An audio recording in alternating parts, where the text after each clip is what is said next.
Very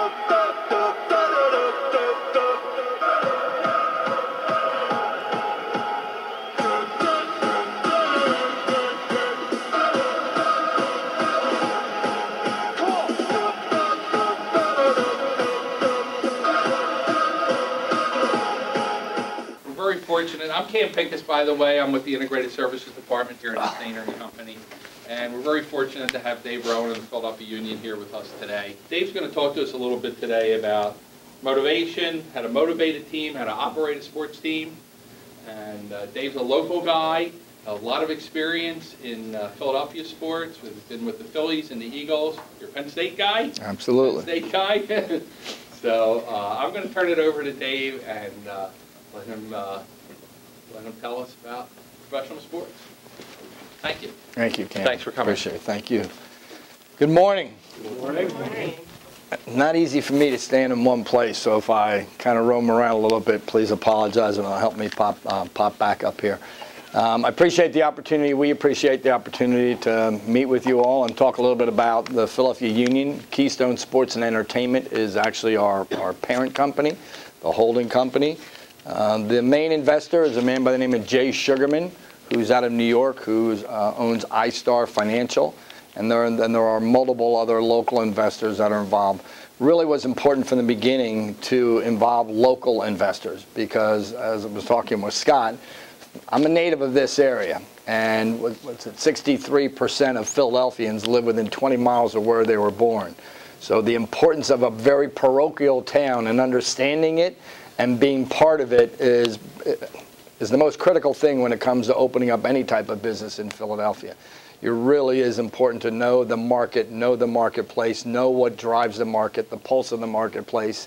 It's really, when you tie into the world then of sports, it's even more important to have at least that pulse. Doesn't mean that pulse guides you, but it's important to understand that. So that's our ownership group.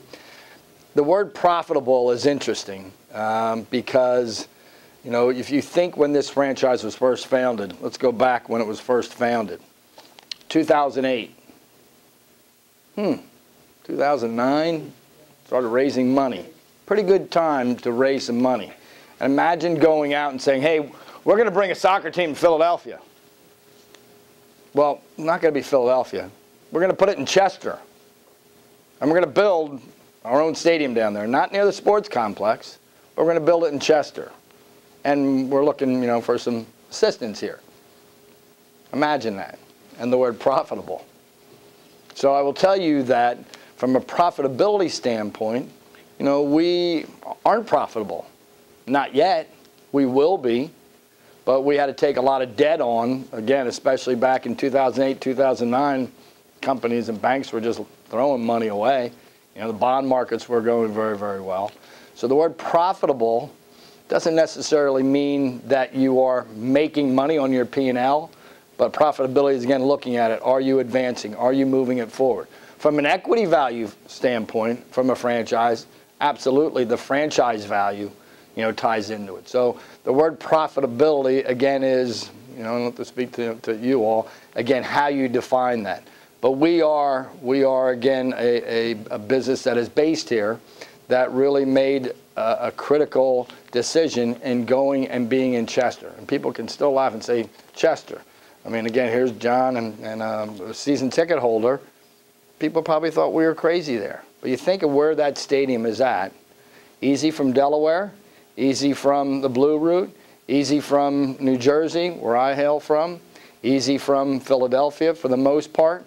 It's actually a very, very good location. I will tell you that nationally, the league and broadcast partners love the stadium. When you think of national television, what they want is they want a great environment. They want it to look pretty to that person who's watching at home, so it grabs their attention.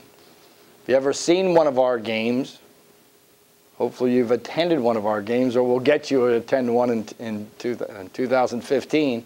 The stadium is spectacular. On the water, beautiful background. And when you talk about soccer, you'll see more. It's the color, it's the pageantry, it's the whole image. So it presents very, very well on television. And again, that will tie into our overall, to what we do on a daily basis. We on the team side, on the non-coaching side, can't control and do not control the outcome on the scores. I wish we could. We all wish we could, but we can't. But what we can control and do try to, not control, but do try to build and to create an images of everything that we do outside of the scoreboard. Everything that we do, from parking to concessions to ticket takers to guest service, every single thing we do have an influence on. And it's important that we spend a lot of time on that. How do we differentiate ourselves? Again, like any business, how do you differentiate yourself from other businesses? So that's a little background on, again, on the word profitable. Again, you'll see, we'll talk more as I go through this. And then as far as motivating team members, you'll see that as we go through that as well. And again, appreciate the opportunity very much today to speak with you all. I will tell you that I was not a soccer guy. Be the first one to admit that. I started in minor league baseball in a Coke wagon up in Reading when Reading was the only minor league baseball team around. Thought the owner wanted me to throw batting practice because I played high school and played some college baseball. And he actually went out and I said, "Where do I go?" And he goes, "Down behind left field." So I go and look for a locker room, come back, and I'm like, "I don't see the locker room, Mr. Buzis." He goes, "Did you see the Coke wagon?" I'm like, "Yeah." He goes, "Get the, cover that mic up, out of here, go work the Coke wagon." And that was in 1981, and that's how I got started in the business of sports. Continued doing that while I was going to school and finishing my degree at Penn State, degree in secondary education and economics. When I graduated, the man that I worked for owned 3 minor league baseball teams at that point in time. Wherever was the biggest homestand that we could sell the most popcorn, put a little extra salt in it so we could sell some more sodas, but I didn't tell you that trick. I went to wherever the biggest homestand was. From there, I was very fortunate that Bill Giles was the general partner of the Phillies at that point, and for some reason that he's still probably kicking himself over, he took a liking to me, seeing me work at all these different places, and again, I guess I tricked him a little bit, and the Phillies at that point, 1983, end of the 83 season, made a decision that they were going to take over running on a year-round basis their operation in Florida. They always had been there in spring training for actually 38 years at that point, but they wanted to put in a year-round facility, put in a minor league team in Clearwater. And at 23 years old, again, somehow or another, I tricked him into being the first general manager of their Florida operations. Went from there for 2 years, was promoted to Philadelphia, worked for the Phillies 87 through 91. I could see the whole, Dave Montgomery was my boss, and just a great, great gentleman and a great organization. But I could see the whole facility boom coming. There was many new arenas, stadiums, and convention centers being built across the country, or being talked about being built. I went to work for Ed Snyder's company, SMG, Spectacor Management Group, which subsequently throughout the year was divested and then came back under Global Spectrum. I learned the business of public-private financing of facilities, not just sporting venues, but convention centers, civic auditoriums, and all that kind of good stuff. From there, I was transferred to Jacksonville, Florida. Why Jacksonville? It was in the center of 11 different buildings that we had under SMG, from the Superdome to Miami Beach Convention Center to a couple of facilities up in Memphis and 5 buildings in Jacksonville. While we were there, we worked, the NFL was going through an expansion process, and there was 5 cities left in the expansion process, being St. Louis, Baltimore, Memphis, Jacksonville, and Charlotte. And eventually, 2 cities got it, Charlotte and Jacksonville. And again, you think of the word profitable, Jacksonville. NFL never had a city with a "ville" at the end of it. St. Louis, Baltimore, pretty big markets, but their business deals, their P&Ls just did not add up. I was fortunate at that point in Florida that the hotel tax and rental car tax was being used to build venues. So it really, again, eliminated a lot of debt that other cities had. And again, we were able to put together a very solid P&L and became an expansion franchise. I headed up sales with the Jaguars for 3 years at the opening of the stadium, but I'm a native of this area. My wife is a native of this area. My wife and I actually met when we both worked at the Phillies, and it was time to come home. Fortunately, and my father was passing away of cancer, and I needed to come back home. That's just when Jeffrey Lurie and his group had bought the Eagles. They were going to go through the same type of process of public-private financing of new football stadium. In addition to the NovaCare complex, I was very fortunate to be part of the NovaCare complex deal and the Lincoln Financial Group deal. Open up the stadium. Next one's Arizona, but by then all of a sudden my wife and I have 4 kids. I'm like, don't want to move to Arizona. Again, this is Philly, man. This is our home. We don't want to move. We don't want to leave. I went to work for CBS Sports, and I headed up their radio side on the team deals. It was always fun working there. You know, the team had a bad day, and the next morning there was this guy in the morning called Angelo Cataldi who would just get on and rip the living daylights out of the team. And here would be, you know, whether it was the president of this team or the head of marketing of this team would call and say, you know, you're supposed to be our partner, and you have this idiot on killing you. That's Philadelphia. And again, that's what, if you don't understand the marketplace, it will rip you apart. It all does tie into, I promise, it all does tie into what I'm going to talk about today, but it's understanding your marketplace. So when it comes to, again, starting a franchise in the MLS, you first have to make sure it's the right thing to do. Like, no different than if you buy a McDonald's franchise. Hey, McDonald's is a great corporation, but I still have to have the right location, the right people to run my McDonald's.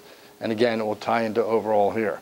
What first impressed me about working for the union was this.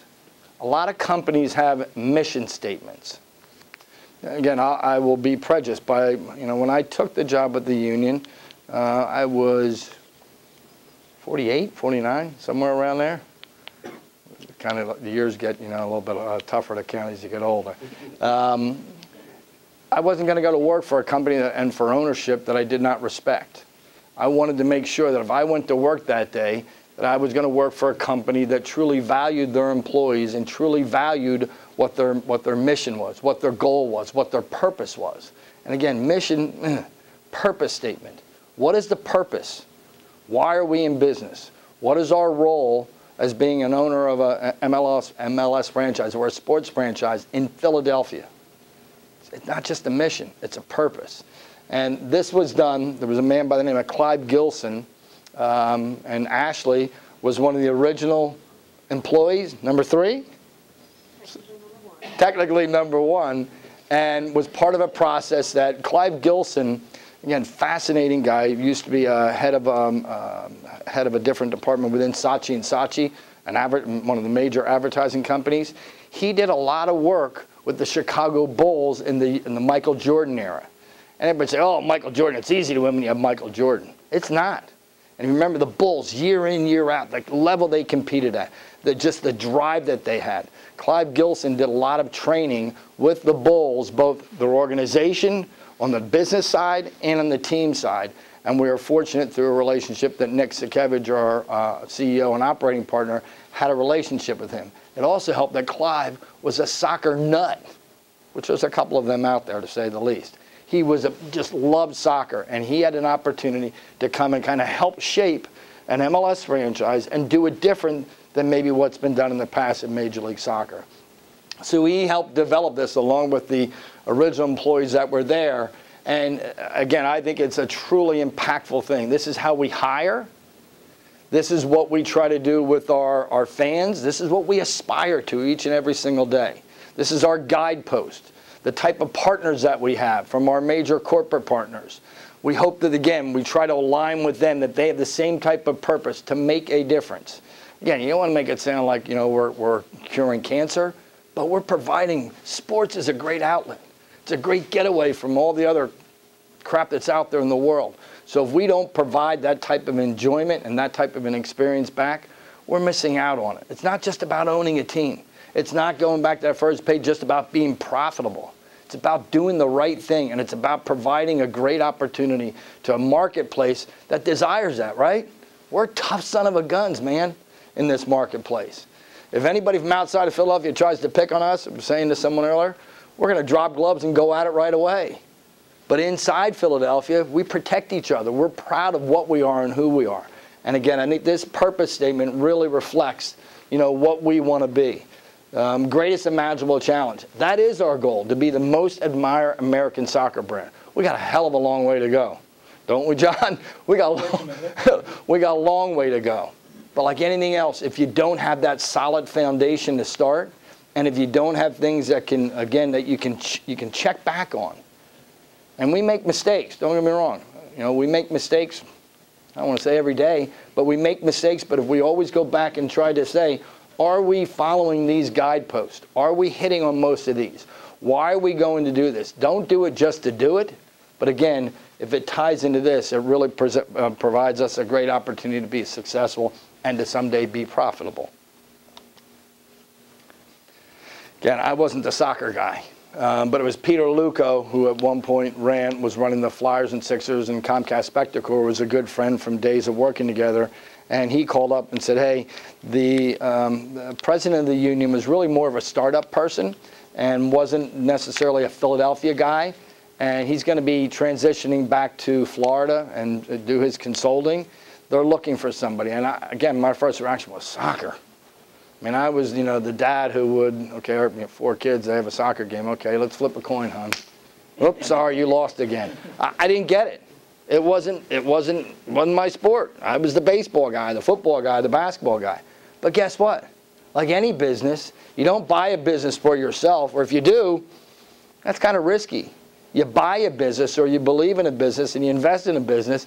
It's not for me, it's for who's attracted to it. Again, profitable. I may not like something, but if it's a good business model and you do it the right way, that's what you do it for. So I went down the first 2 times without Nick and the rest of the group knowing I was around, and I was blown away. And how many of you are from this area originally? Okay, so you can relate to this, especially, you know, those that are younger than I am. The Palestra. God, have you ever gone to a game in a Palestra? What it was like? It wasn't even necessarily, you didn't know who necessarily was always playing, but it was the atmosphere. That's what blew me away when I went down to the Union for the first time. I went down and I'm like, holy, again, I didn't know soccer for diddly crap. I didn't, you know, the 18 and how many people are on the pitch. On the pitch, wait a minute, friggin' pitch is baseball. Where the hell is that? But I was blown away with the energy, the sight, the smell, the sound. I'm like, wow. It took me back to, you know, my minor league baseball days. Minor league baseball isn't about, oh my God, I got to go watch that player because he's a superstar. It's about part of the event. And it's, again, what you're presenting to that consumer, what you're presenting to that fan, that they leave that day and they had a great experience. Don't get me wrong. Winning is critical. And again, hopefully as we move forward here, that's what our focus has to be on. But you have to build a great opportunity and a great franchise and a great piece to start with. So again, I'm like, okay, so this is cool. I get it. It's really cool. But you know, I'm still a numbers guy, believe it or not. Even though I'm a salesperson, I do get numbers. So I was very big in youth sports over in Evesham Township, Marlton, where I live. And I looked at simple numbers. Between 4 and 18 years old, boys and girls registered playing softball or baseball. 1,400 and change. 1,400 and change. It's a pretty good number. Soccer, 4 through 18. Anyone want to take a guess? 4,000. How many? 4,000. Not far off that, 3,376. More than double. Again, it's not about me, it's about opportunity. It's about being profitable. Do you have an opportunity to build a business model? Numbers don't lie, for the most part. They hurt sometimes really bad, but they usually don't lie if you look at them. So I looked at that, and again, I could see, again, here's this opportunity. So we have become a soccer nation. Last time I checked, so go to World Cup in 2010. Not this past year, 2010, Major League Soccer, after the World Cup, had a 30% increase in fan interest. This year, this past World Cup. Some of the people didn't even, you know, it was unbelievable. Soccer is so cool, so cool. Soccer, what's really cool about soccer is people want to be part of it, and you're encouraged to be part of it. If you go back to the origin of soccer, it starts in neighborhoods. It really grows out of the communities of these different places across the world. It's the world's largest sport. You've heard that for decades, right? It truly is the world's largest sport. I worked in the NFL. Football's a religion. The NFL's a religion. BS. Soccer is a religion. It's unbelievable. And again, that's coming from a guy who was, person who was not a soccer guy. It's really, again, that opportunity. So again, all these kind of things started, going around in my head, why it would be a great opportunity and why it would be a great opportunity to get involved and a great opportunity for me to, to move my career ahead and give my family a great opportunity to see what I'm involved with. As we talked about, again, boom. It is a boom, right? In any business, you'd love to be able to buy it at the right time or get involved at the right time, so there's that upside. We have unbelievable upside. I was talking to Scott earlier. When the franchise was bought, it was about $30 million, the franchise fee. Now, the ownership group also had to pay a fair share of the overall stadium. There was DRPA money and state money because of enterprise zone and helping Chester. But it's, it's about $80 million worth of investment from a facility and a stadium standpoint on top of the $30 million franchise. A franchise value now, and again, you look at what other people are doing. So a new franchise. Anybody know Arthur Blank? Yeah. Arthur Blank owns the Atlanta Falcons. More importantly, started Home Depot. He's done a pretty good job in his different businesses. Arthur Blank, just this past year, or earlier this year, bought a franchise, became a new franchise in Major League Soccer. Really interesting if you look at Arthur Blanks. He said, we've looked at it for 10 to 20 years. He goes, 10 years ago, I would not have invested in the league. I didn't see the potential, didn't see the foundation. MLS as compared to the English Premier League or La Liga or all these other leagues across the world was probably in that 15 to maybe even 25 as far as the best leagues in the world. He said, I can see the growth of it. It's now probably in that 5 to 10 range as far as the best leagues in the world. It's a property now that I want to invest in. You look at the ownership of Major League Soccer. So you got an Arthur Blank, Bob Kraft, Robert Kraft. Interesting. Pretty smart guy, right? The league, when it first started, made a lot of mistakes that other leagues made. It expanded too quickly. It expanded too quickly. You see that in other sports. They expand. You don't have the player talent. And then you see empty stadiums and empty buildings and empty arenas. It's like, all you have to do is look at Miami in baseball. All that money for a brand new stadium, and then the thing is empty years later. What the league did was, okay, you know what? There was 3 owners. Bob Kraft, Lamar Hunt, was the Hunt family, Kansas City Chiefs, and AEG, which is Phil Anschutz. 10 years ago, said, we're going to fold up this league. We're going to take it from, I think at that point it was 21 or 22 teams. We're going to take it down to a core of 10. And we're going to grow this slow. We're going to do it with the right owners. We're going to form a different business model. It's a single entity unit where all the owners share in the teams and share in the league. So they're all, again, pushed to do it the right way. We could go out today and go out and get probably 4 to 6 cities that would, and ownership groups that would put down $110 to $130 million for a franchise. And we could probably do it in MLS because you think in Major League Soccer, it's not like there's going to be a shortage of players because, again, there are leagues all across the world. But you don't want to do it just by going out and exponentially growing it. You want to do it by, again, growing your business in a smart way.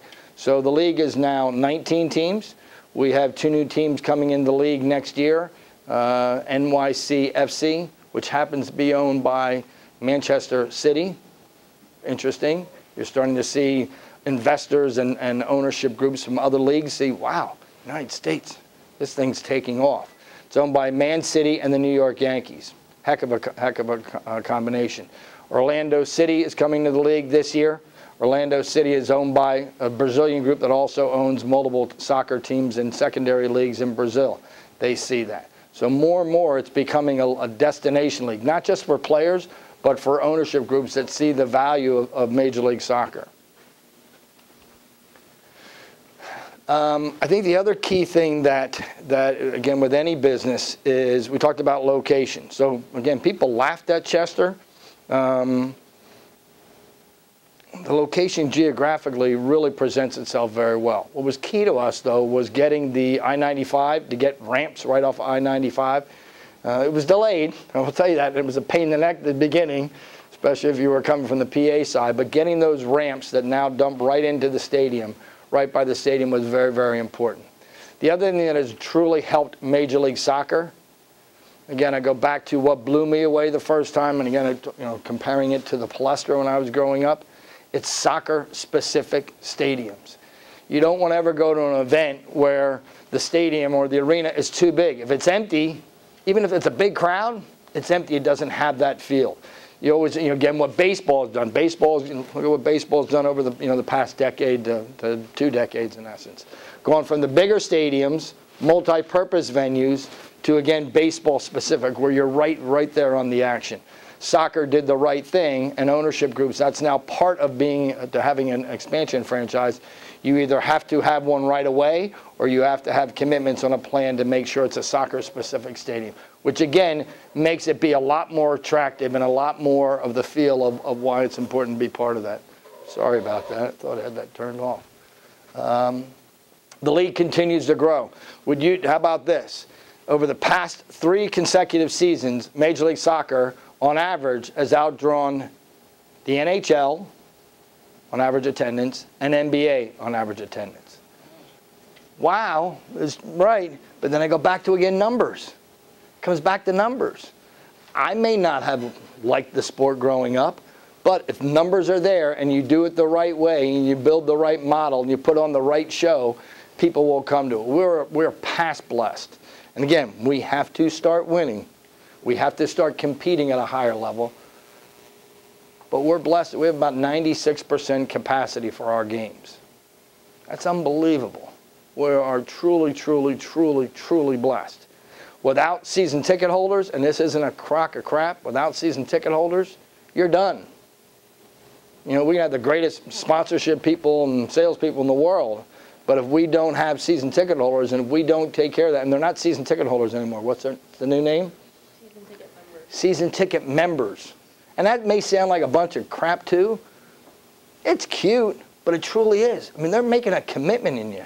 They're giving you $1 when there's unbelievable competition out there. Imagine in this town trying to fight against the Eagles, the Phillies, the Flyers, the Sixers, Villanova, right? Unbelievable competition. So how do you differentiate? You got to make sure that you appreciate those fans. And again, we're going to make mistakes. We do make mistakes, but we try to fix them, we try to address them, and we try to... Yep. And I'm sure, Ashley, Adam, and Karith, they get tired of Rowan's BS. But I always say, you don't listen with these. That helps. You listen with these, right? You listen with your eyes and your ears. And if you do that, you have more of an opportunity to, again, learn how you can be successful. If you're going to be successful, we want to be profitable, we have to listen to our fans. Again, it's a sport of the future. My desk. What do I have on my desk, Ash? A dinosaur, right? Think of that dinosaur. It was the biggest, baddest animal out there. But it didn't do what? It didn't change. It didn't change. It didn't evolve. And it became extinct. I'm not going to say that the NFL is going to become extinct. I'm not. But the NFL, let me ask you this question. Okay, so how many other countries is football, and I shouldn't say football, because football is soccer. Okay, how many other countries truly have NFL type of football programs? Not many. So if I'm baseball, I'll go back to my days in baseball. We started seeing that we were having a challenge finding the best athletes because they were going towards football and basketball. Well, why don't we go to other countries like the Dominican and Puerto Rico where baseball is being played, and let's help raise their profile. Let's help. And then all of a sudden, let's go to, the Asian Rim, Japan, pretty strong baseball. So they have players that they can bring in. They can continue to grow. I think the NFL is trying as hard as they can to start pushing football, this kind of football, in other countries. It's not easy. And again, more and more with the concussion issues that you hear. Again, I love the NFL. But if you start thinking about down the road, and again, business-wise and numbers and economics and all that kind of good stuff and charts and graphs, Major League Soccer's growth opportunity is unbelievable. The world's largest sport. It's already the most popular played in the United States, not just for, the 4 through 18. the #1 sport of adults participating in? Soccer. I was talking to Scott, you know, his sons play in adult leagues. There's many kids. There's many adults, young adults, that play in adult soccer leagues. It's a sport that they loved. It's almost like they used to be stuck in the closet and they couldn't come out and say, I like soccer. Now it's freaking cool to come out and say, I like soccer. So again, you go to the profitability, the numbers that are there. Really amazing how it indexes against the other sports. Youngest fan. This came out again this year. You know, the sport of choice now of kids ages 8 through 14 is soccer. #1 choice of kids that like. Now, they may say, not MLS, but they like the EPL or this league or that league. But it doesn't matter. Because if you like the sport, we'll eventually, you know, get you through other ways. Technology driven. Drives me crazy. You know, I like actually talking to people with my eyes and my ears, but this is what it's all about. This is how we communicate anymore. This is how we market. You know, this is how we market. And that's what this generation, right, is all about that. This and selfies. It's crazy. But that's how you communicate with people. That's how you connect with people. This is how you get information. This is more importantly how we get information on them, who they are, what they are, where they are, what they do, what they want, what they eat, when they go to bed, when they go to sleep, what do they buy. So you become a more educated company by looking at what research and data you can find through social media. Again, I found this one interesting. There's a lot of crossover. This ties back into, again, I'm a soccer fan. Most sports, there's a lot of crossover between the Eagles and the Phillies. That, hey, I have season tickets to the Phillies. I also have season tickets to the Eagles. Or I have them to the Flyers. I may have them for the Sixers. I'm not sure right now. But there's a lot of crossover. Soccer, more than 60% of our fans do not own season tickets anywhere else. It's their sport. They love it. They have a place for it. They live for it. They breathe for it. Talking about tailgating, tailgating for NFL games. Come down to one of our games. The tailgating is outstanding. And it's not, hey, stack your beer cups and, take off your shirt. It's communal. Again, that's what soccer is. It's communal. So how can you not, again, take advantage of that opportunity and play to that? So we now go to Philadelphia soccer. And again, I wish I was part of this. I give credit to the people that were there from the beginning. You can create a name and a logo and, hey, we're going to be the Kings, or we're the Titans, or we're the whatever. There was a lot of time spent on designing and creating the logo for this team. Here's the best proof that it worked. Most times in merchandise sales, your expansion year, you're typically #1 in the league in merchandise sales. Typically, you're #1. After that, comes other expansion teams. They're going to be higher because everybody needs that new jacket or that first-time jacket. So 4 out of our 5 seasons, the Union's been #1 in merchandise sales at stadium, in the stadium. That's an unbelievable statement. Shows, again, unbelievable avidity from our fans, passion. Shows our great partnership that, Bernie, you know of with our friends from Angelo's. We weren't in the merchandise business, so we partnered with people that run soccer stores, 9 soccer stores across the marketplace. Let's not be, well, I can sell T-shirts. If you have a company that you can partner with them, grow with them. So we partner with Angelo's Soccer Company, and again, provide a great opportunity for our fans, and again, have led the league 4 to 5 years in merchandise sales. But, we always laugh, a snake. Who would ever have a freaking snake in their logo? Well, what is a snake to Philadelphia? What do the 13 stars represent? What do the colors represent? What's the Union? It's, again, Philadelphia. Again, you know what it's like here, man. People will respect you if you're out there busting your stones trying. If you're not trying, you're going to get grilled in this town. But if you're putting an honest effort in, people will respect that. They still will let you know when they're not happy, and they should, but they'll respect if you're putting that effort out there. So a lot of time and effort was put in to the colors and what it reflects of this city. We talked about our capacity. So stadium capacity is 18,500. With standing room only, we can go a little bit higher. We are very, very blessed again with 96% capacity. Unbelievably blessed at 12,000 season ticket members. We could probably do more season tickets, but it's important that as we're continuing to grow our sport, we truly focus, and the Flyers learned this from early on. The Flyers, when they first came into the league, sold all their tickets as season tickets.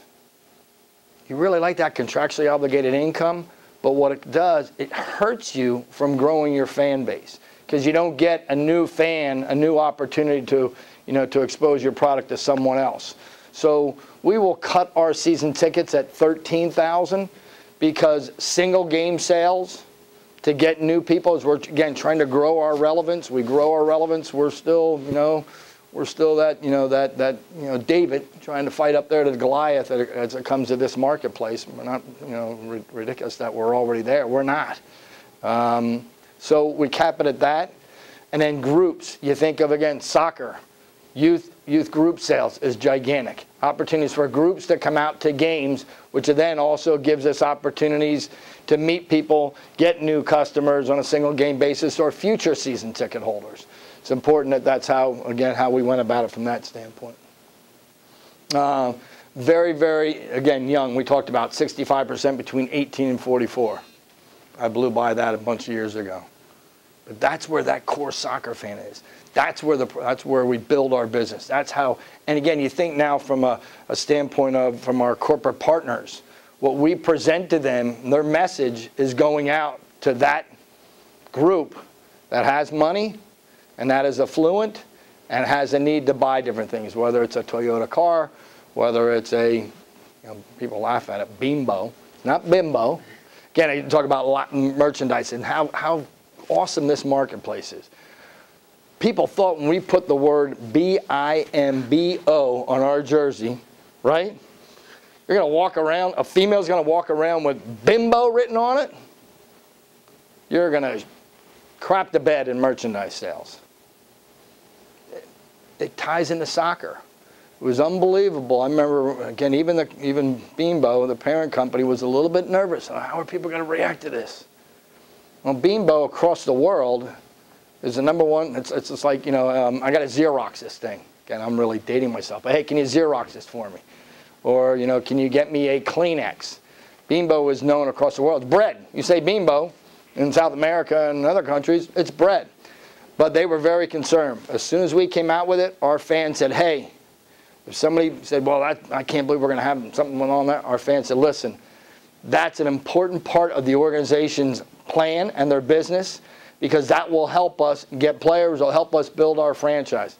Again, I go back to merchandise sales. If it's so bad having B-I-M-B-O on our merch, why would sales be number one in the league versus where else they could be? So again, it's how you position and how you present it. Families. Then, a father of four, lucky father of four.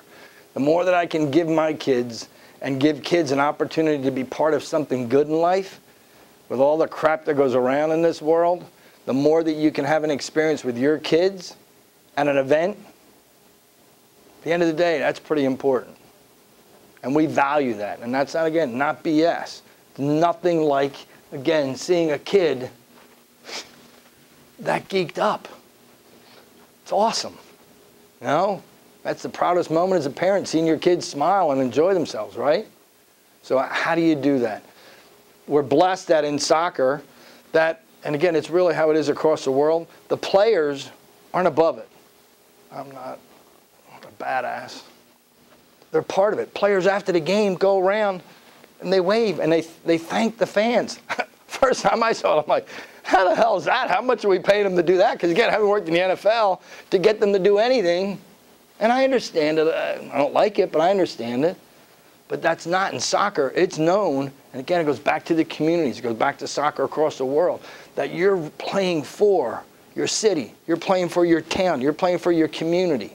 So you have to, and you appreciate the people that come to our matches. I think that's one of the coolest things that we still have. We'd like them to do more, but it's still a point of differentiation. So again, when people come to the game, and nothing better when people come to the game the first time, right? And they're like, wow, this stadium's beautiful. I never would have thought it in Chester. Damn, that was a great time. I have friends who don't like soccer either. They came and like, wow, athleticism, action, color, no commercials. No commercials. That really sucks when you're trying to be profitable, excuse my language. How are you making money? Well, you can make money. But again, you're in and you're out 2 hours. It's not, again, a 3.5 hour, or 4 hours or 5 hours. You're in, you're out, you're hopefully, juiced up from a great game and a great environment. Again, play to what your assets are. We talked about wealthy. They're very, very affluent. It's, again, the sport of their choice. It presents ourselves great opportunity. Adam oversees our premium seating. We're very, very blessed. When other teams and other venues right now, one of the things that you're seeing in sports is people are still buying season tickets, but they're dropping their suites. They're dropping their club seats. You see a lot of times in a game, you'll see some of the look at a Yankees game. Oh, my God. Or the Mets. Here's the best seats right behind home plate, and they're empty. It's awful. We're blessed that we don't have that, not just because our fans are wealthy, but quite honestly, we have 18 home matches. We don't have an 80-game home schedule. We don't have Flyers and Sixers and you add it up and it's 80. Our price points. Again, you buy a club seat. If any of you have club seats and any other teams in town, they're really, really, really, really expensive. Again, no one wrong. Good value is good if you love it. But here we have unbelievable seats because your experience, you're right down on the field. Suites, like anything else. Your proximity to the field, that goes to that soccer-specific stadium. So the quality of the seat or the location is outstanding. The price is unbelievably affordable. And you don't have that many games. And again, you go back to the demographics. A lot of those people that you deal with, customers or employees, like soccer. They can finally wave their hand, I like soccer. And they come out and they're blown away by the experience. So we have great, great premium seating opportunities that fits perfectly well into everything we do on a daily basis. Union fans invest. Again, it's a very, very strong fan base, from a standpoint of financial income. Again, we have to do this. So what does an integrated marketing platform mean? If you're and again, having the fortune of working in the NFL and both in the Eagles and starting a franchise in Jacksonville, you can kind of just open up your door and people come running. Again, the mass size of, the pure love of the NFL football in this marketplace. So they don't have to do a lot of outbound things. They're fortunate. We have to, because again, we have to grow on a daily basis. Every single day, we have to try to find a new fan. A new fan is going to lead us to more success, more revenue we can spend on the players, more revenue we can spend on the team. So we have to go with an integrated marketing approach. Again, if you go to who that fan is, if the core is 18 to 44, they don't watch as much television as the older skew. So we have to reach them through going out and doing grassroots. I mean, this year during World Cup, how many different events did you get to oversee, Ash, and your staff? Close to 50.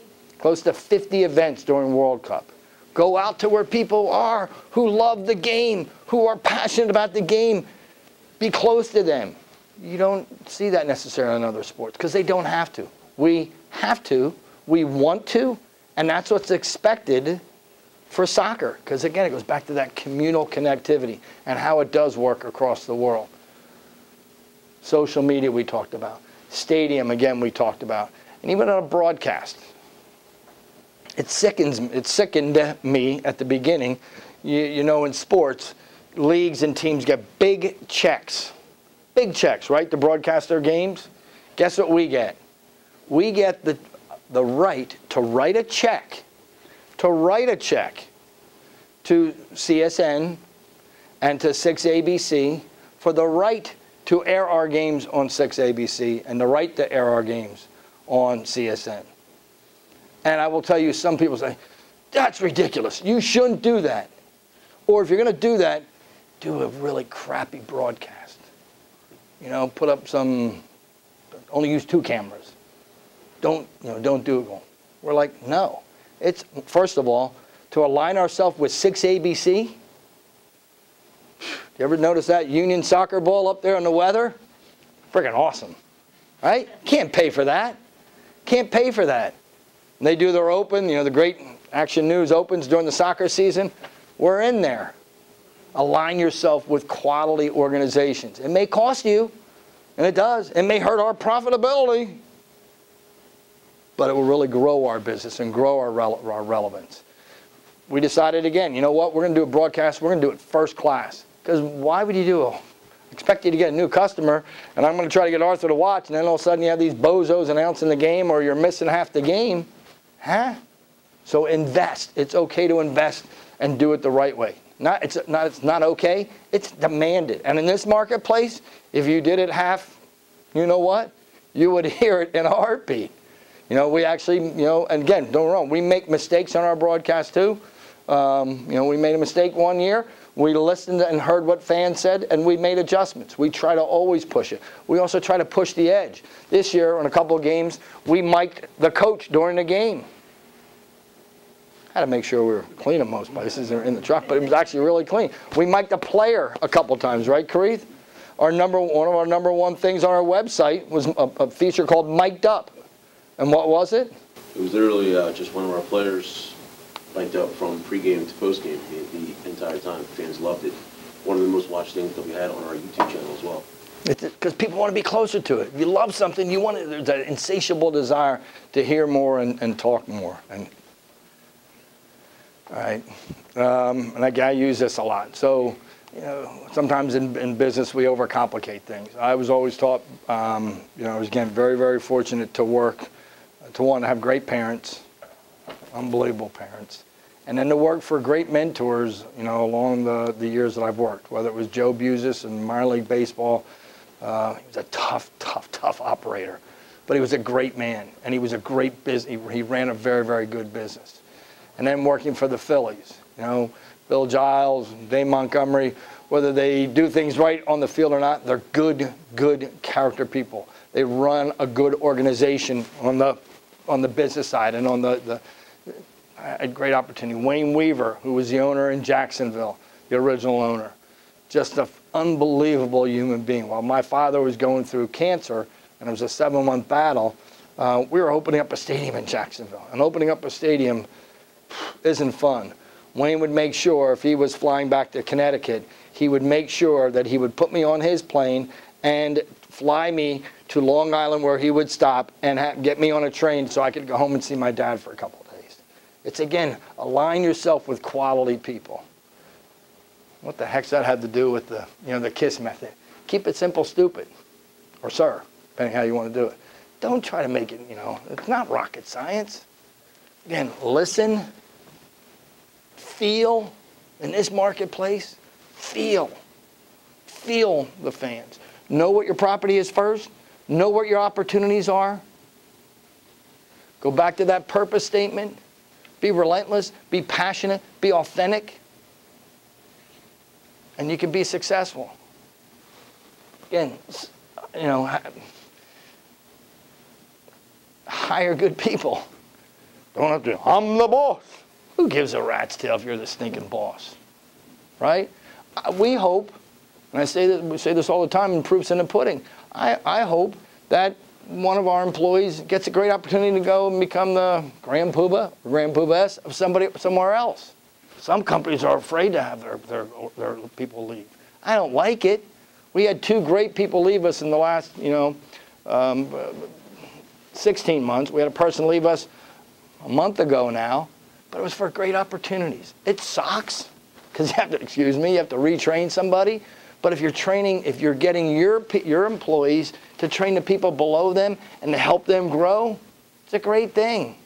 All of a sudden, we've got people now sprinkled across the league who came from Philadelphia, came from the Philadelphia Union. We're only 5 years old, and we've developed that kind of reputation because of, again, the type of ownership that we have, from Jay Sugarman to Nick Sikevich to the employees that we hire. Character people. Yes, you got to have talent, but no different than on the playing field. You may have the greatest talent in the world, but if you don't have character, and if it's not, when tough times are tough, if you don't have that right person, you may get lucky for a while, but it's eventually going to fall apart. So hire good character people. I need to be better at this. I'm probably my area where I know I need to work harder at. Be clear in your communication and your expectations, right? If you have sales goals, be clear on not just what the number is, but how we can build to that number. Here's what the expectations are. And again, being clear is listening back to what are the challenges. Hey, man, Adam, if we gave Adam a number, hey, you have to hit this, and it's not an attainable number, how's he going to be motivated every single day to want to come to work and bust his stones to be successful? So we have to, again, work with our employees to, again, build attainable and reach and stretch goals, but work with them to do it the right way. Don't get me wrong. It's, Keith, is it nirvana where we're at? No. Right? It's not. But you deal with it. And there are some things that you can't change. Then you come up with other ways that you can work within that or work around that or overcome that. It's not easy. Life's not stinking easy. But you don't give up. You don't just throw up your hands. If you want it bad enough, you figure out a way. Mentor, again, encourage growth and success. Yeah, I really go back. I can't stand when somebody leaves us. But, again, it's still the greatest accomplishment that, you see people grow. No different than, again, hey, being a parent. Cutting that cord sometimes isn't the easiest thing, but that's our responsibility, right? As parents, as employees, I think our responsibility is to help our people be successful. And don't be afraid to think and celebrate success. Again, we beat the crap out of people enough with hit this number, what's your goal, how's your pacing, where are you at against this year to date? Oh my God, I hated that, quite honestly, when I worked for CBS, and it's not their fault, but it was a public company. Holy Lord. When I first got there, it was, okay, how are you pacing on the month? Maybe I think it was a quarter, and it was a month. By the end, when I left in 2009, 2010, well, the radio and the television industry, had almost a 40% decline in revenue. We had to report pacing twice a day. Holy Lord! And talk about motivating and morale. You can't. So build. You have to have numbers, but more importantly, how do you make them? How do you build to that? How do you take little victories? And then when you have a success, celebrate and thank people. Thank your freaking employees. Thank your fans.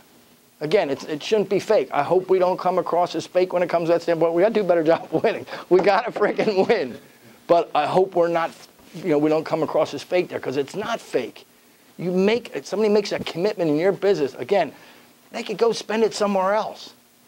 We try to be at the gates at different times throughout the year to thank people for coming and not BS. Mean it. That's what will help us continue. When we do start winning, better be soon. Just think how unbelievably powerful we'll be then. If we're winning in this town likes winners a little bit, don't they? Again. But even with not winning, we only made, 5 years. We made the playoffs once. Not acceptable. Not ridiculous. In 5 years, you got to build a franchise. But even with that, 96% capacity. We can't just expect that it's going to be there year in, year out. But it's hopefully because those little things that we try to do and try to differentiate. After you celebrate, that's great. Celebrate, what's next? Again, that's one of our mantras in the organization. What else? What else? What's the next thing we can do? What else can we accomplish together? I'm a big pain in the neck when it comes to quotes, but I love them. And and a bunch of us share this around the office. That's what it should be. You don't have to even say a lot. Just put the picture up there. But then guess what? Show that. You know, you can just put quotes out there all the time, left and right, but really show that. Embrace them. This is like, I feel like this is my mom and dad every time I see this one.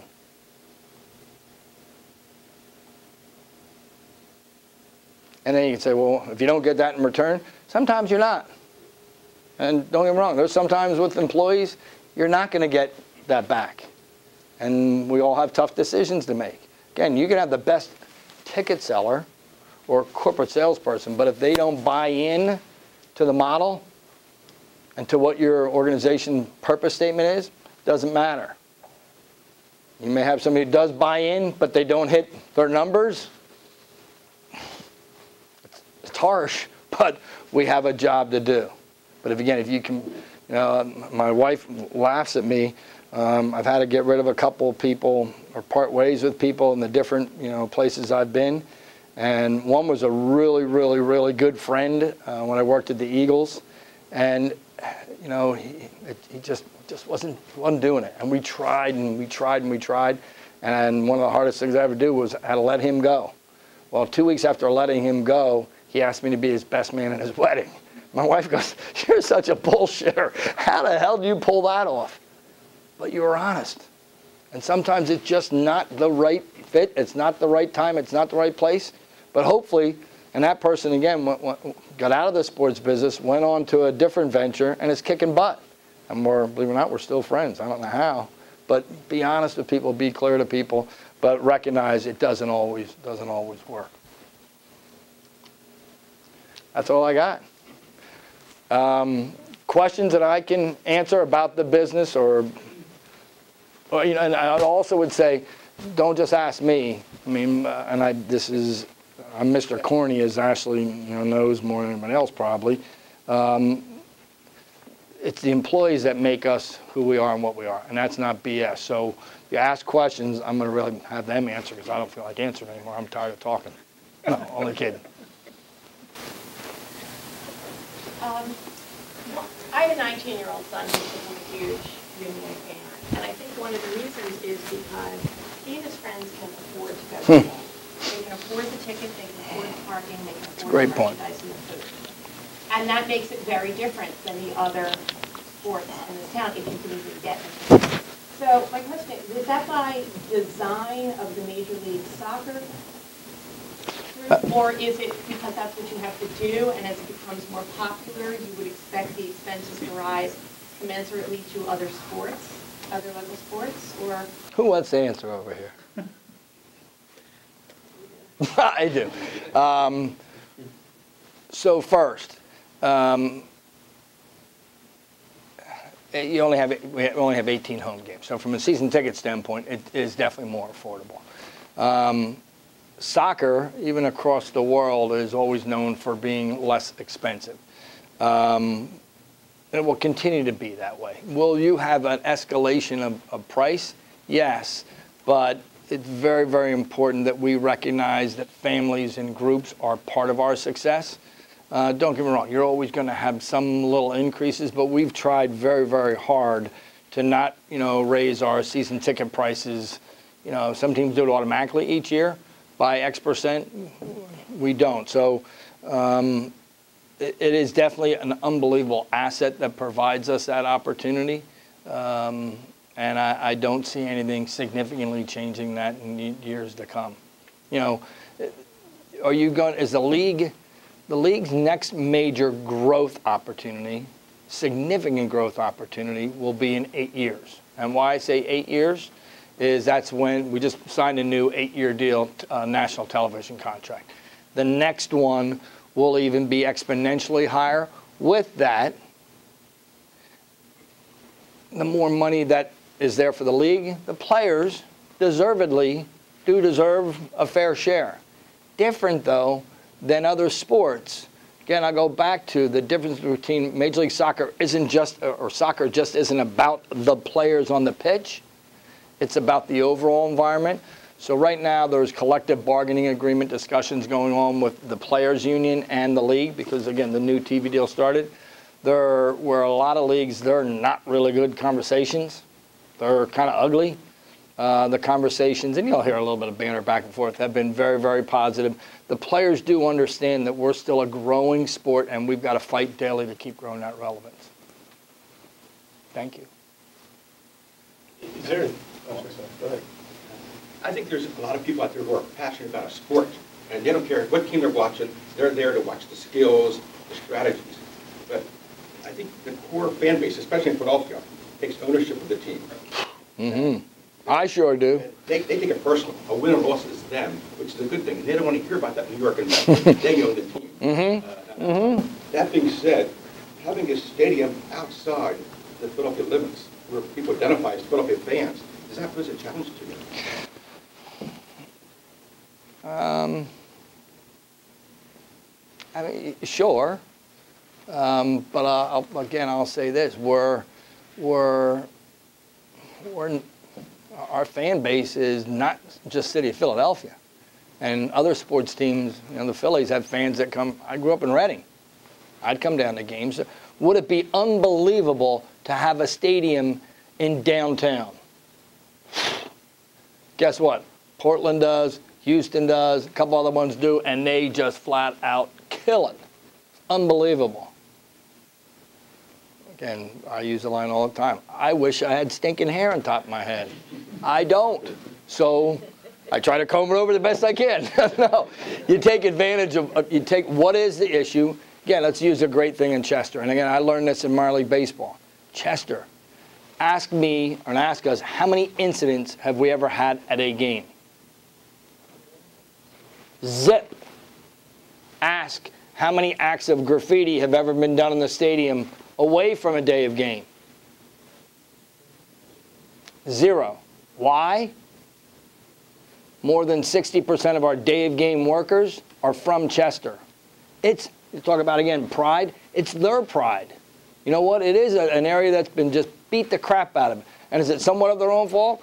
Hey, we all have fault in life. But they care. It's their building. They love it. It's their livelihood. And they self-police it. I learned that in minor league baseball.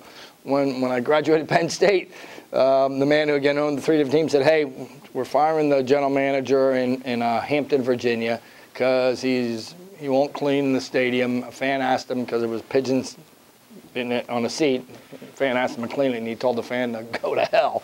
Pretty bright guy. He didn't make it long in the business. I went down to Hampton, Virginia. I'm like, oh my, it was known as, it was bad. It was, Hampton, that's Allen Iverson, the hood, that's a badass place. One of the first things we did was, hey, instead of hanging outside in the parking lots and ripping people off and taking a chance of getting caught, why not come in, I'll pay you a couple dollars, you can eat hot dogs and soda, everything you want free. We didn't get the badass kids, but we got a lot of the kids that just needed something. And all of a sudden, our attendance in Peninsula went from about 280 a night to, by the end of the year, we were up to 900 a night. Again, keep it simple, stupid. Common sense. Listen, and you'll find a way. I'm sorry. Yes, sir. I couldn't remember.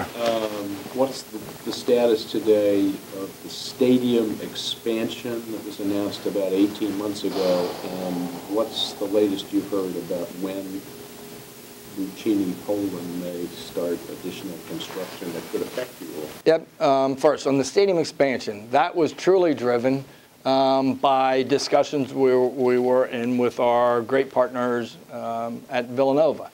Going back, again, Greg can talk about this, there was, several years back, Villanova was in discussions and investigating going to a D1 football program.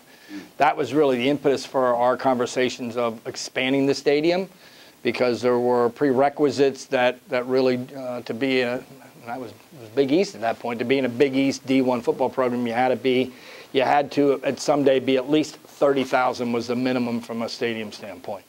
So that was really more driven by that. The stadium was built that it can be expanded really in 3 different phases. We can easily go to just over 21,000 seats. By the structure is already there. It's just a matter of, again, putting in the seats. We have these great decks that are just spectacular decks at the stadium. We have opportunities there to, again, put in seating. A second phase would be putting seats in the corners opposite of the video board. and that could take you up to about 25 to 26,000. The max that you could do is really 30, but that's nothing in the near future. 21 down the road, when we're hopefully winning a couple of MLS Cups or one MLS Cup, I won't do what Jeffrey did and say, hey, we want to be the gold standard. At some point, I hope we can we hope that we can expand, but we're not going to do it just to do it, and we always want to be able to keep that structure, and keep that sight line as much as we can. Buccini Poland Group, it's just, I will tell you that, and it's not just Buccini Poland. We have worked with the city, which isn't the easiest thing. We worked with Delaware County. Actually, is a really good group of people in Delaware County on the commission. I mean, really, really solid.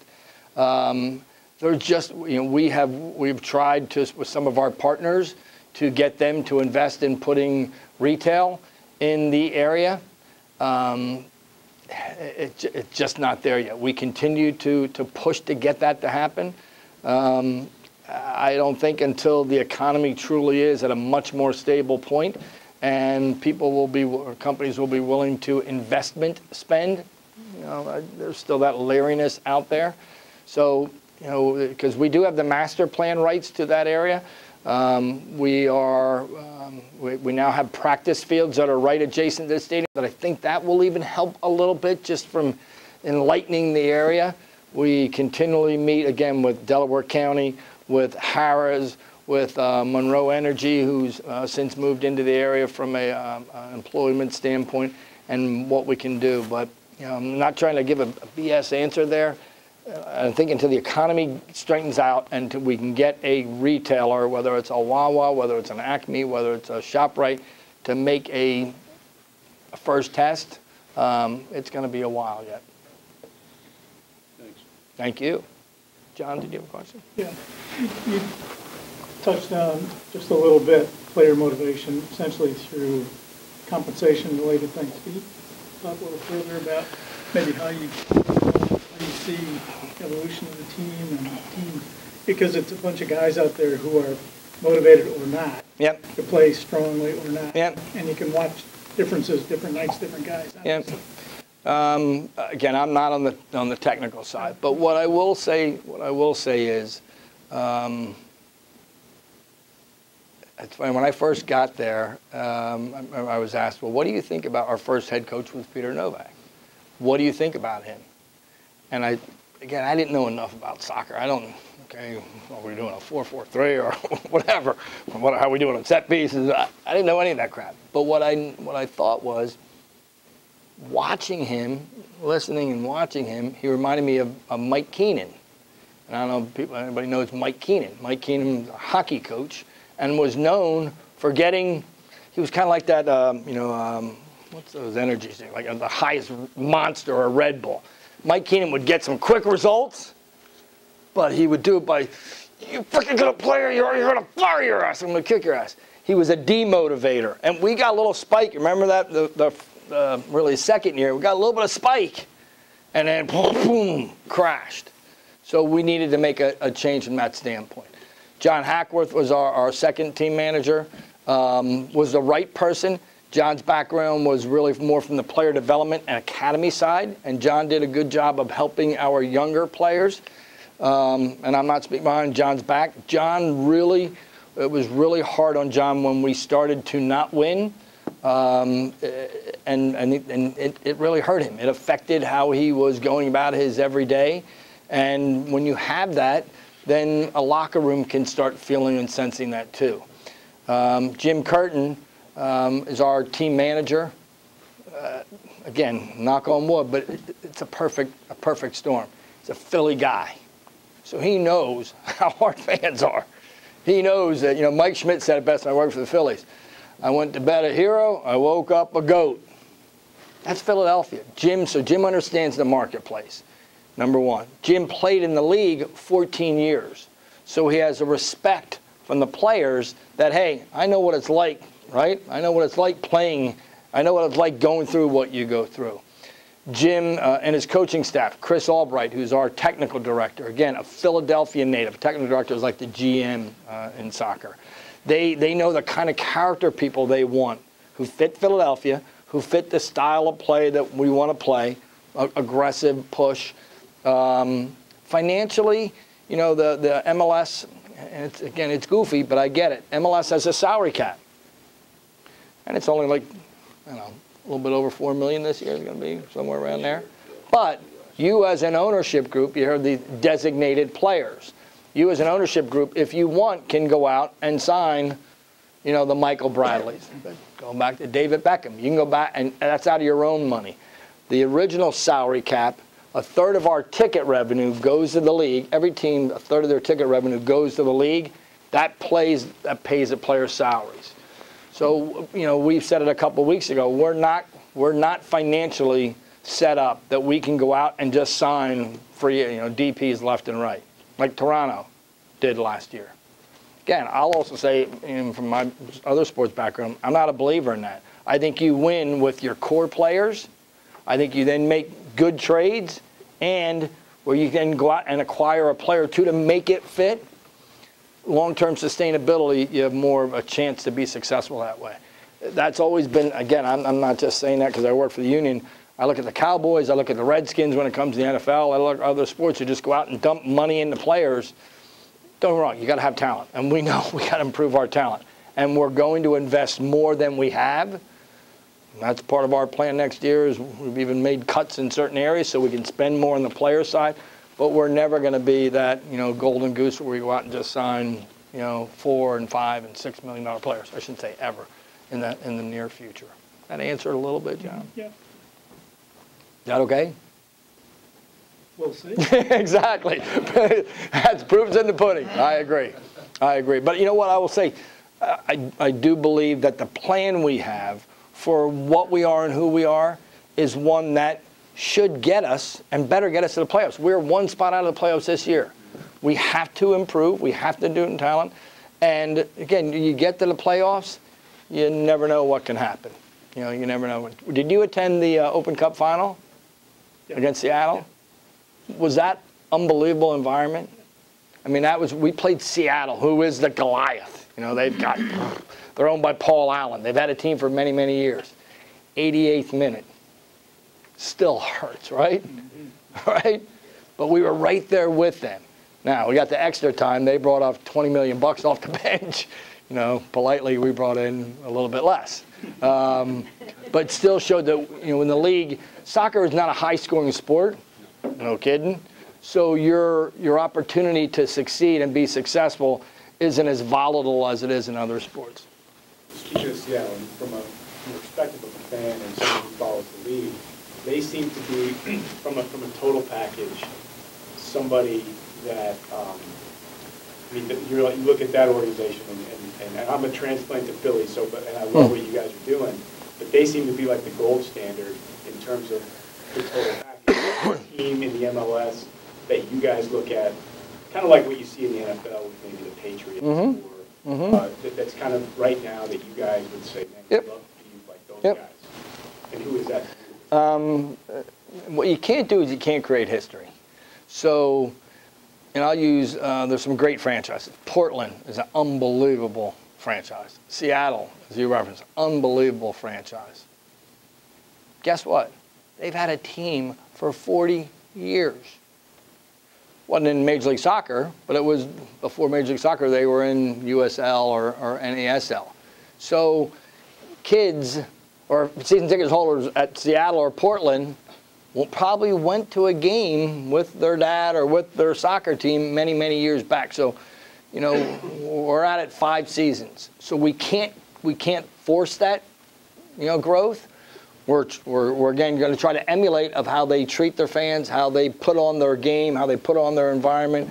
Again, whenever we do a major event, and this is a credit of our whole organization and under Ashley's direction, we're known for putting on, we're always one of the top 3 and rated as far as game presentation and the environment at the stadium. So we can't create history, but we're sure as heck trying to push history as much as we can and grow that fan base. I went to my first game this summer with my 8-year-old son, and it was everything you said it was. Thank you.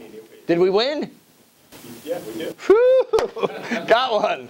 Awesome. Well, It was a great experience. thank you. And I'm a soccer guy my whole life, so, and it was as good as you said it is, and so we'll. That's very, very nice of you to say. I mean, the best advertising you have anywhere in the world, right, is word of mouth. And that's the best thing we can do is put on that great experience and keep telling people. If you haven't been there, you owe it to yourself to come one time. You truly do. And again, I didn't like the game of soccer. I love it. Not even necessarily the game. I love the event. As you referenced, it's awesome. Thank you very much. Thank you. My pleasure, Tim. Thank you. And I was afraid I wouldn't be able to fill 30 minutes. What the hell? Dave, thank you. Here's a few little things for you. Thank Thank you. I really appreciate Thank that. you, Tim. My You pleasure. touched on some things that we talk to clients about all the time, about hiring the right people and knowing your market. And the development of talent is one of the most important things. Scott and I talk about that. It's just so important to the environment. And I was glad that you explained about the stadium being in Chester. I certainly didn't understand that. And it's funny, there are a lot of major league teams where their stadiums are outside. I mean, look how far the Meadowlands is, and you have two major football teams to play in there, which is very unusual. And there's a lot of stadiums like that throughout the country where they're outside the city. Enterprise zones. The Flyers are talking about moving to South Jersey, all kinds of things. It's not that unusual to have that. And do it the right way. That's the other thing that we often talk to people about. Is this really the right thing for you? And what are other people in your industry doing? Is this really the right way to go about something? So thank you very much. Thank you, Cam. I also wanted to remind everybody, we're having, Jill, maybe you can address this a little bit. We're having another seminar on January 8th to talk about tangible property and the new repair regs and that sort of thing. And Terry Johnson's going to speak, and Lena Ritchie from our staff to talk about that. I think that's about it. So if you could fill out the evaluation forms, that would be great. And I want to thank you all for coming today. Thank you. Thank you, Cam. Thank you. That was terrific. That was terrific. I think that Thank you. Philosophy in a business is so important. Some clients.